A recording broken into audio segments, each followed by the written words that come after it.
Hello and welcome to this edition of Yes 101's Visual Radio. I'm Hashini Pathirana and let's take a look at your headlines first. News First headline. Election Commission to proclaim presidential election by July end. Presidential polls to be held on time. Ranil to contest as independent candidate, says Ruwan Vijayawardena. Special traffic plan for Colombo due to Bora conference. In your international headlines, 8 dead and 2 million affected by Bangladesh floods.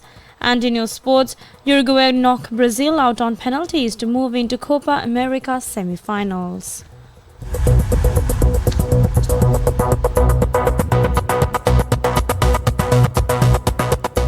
Now taking a look at your top story for this hour, the Election Commission said it would proclaim the date for the presidential election before the end of this month. Chairman RMA Ratnayaka said the NEC will be vested with the power to proclaim the election after the 17th of July. He said that the Election Commission plans to proclaim the election within a date from the 17th of July. Meanwhile, the 2024 voter list has been prepared. The chairman of the Election Commission said that the voter list will be endorsed within the next week.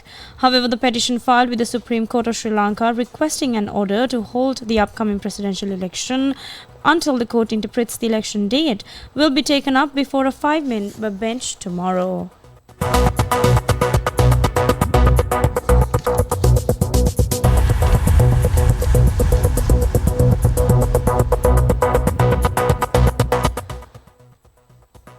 In more local news, Deputy Chairman of the United National Party, Ruwan Vijayawardena, confirmed that President Ranil Wickremesinghe will contest the presidential election as an independent candidate.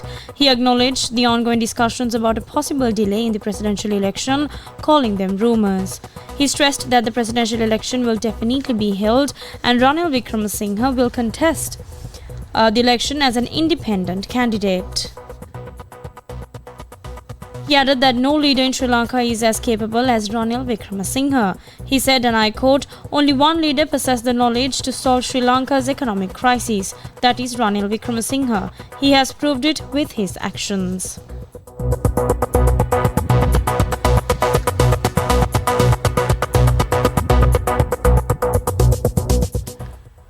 A special traffic plan will be in effect starting today in Colombo to coincide with the annual Bora Conference and Convention. The conference will be held at 2 locations, the Hussaini Masjid Complex in Dawoodi Bohra Mosque in Colombo 4 and the Exhibition and Convention Centre in Colombo 1.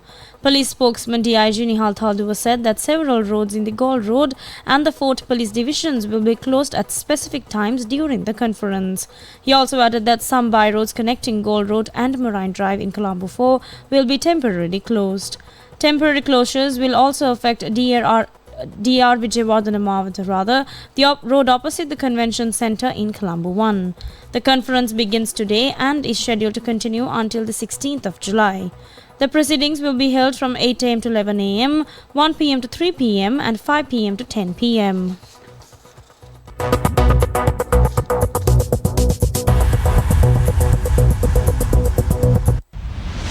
International news.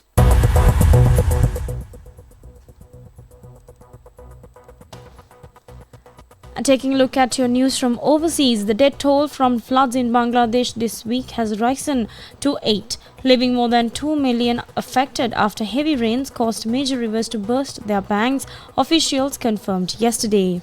The South Asian nation of 170 million people, crisscrossed by hundreds of rivers, has seen more frequent floods in recent decades.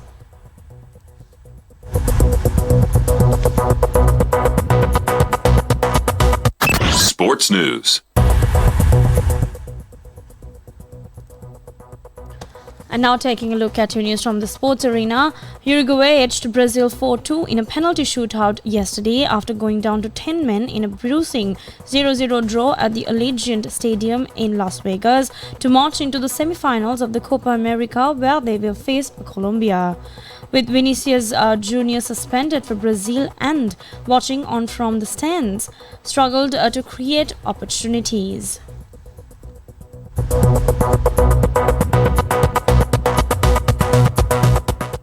And with that, we wrap up this edition of US 101's Visual Radio. Bringing you the news, I'm Hashni Patirana. Thank you for watching.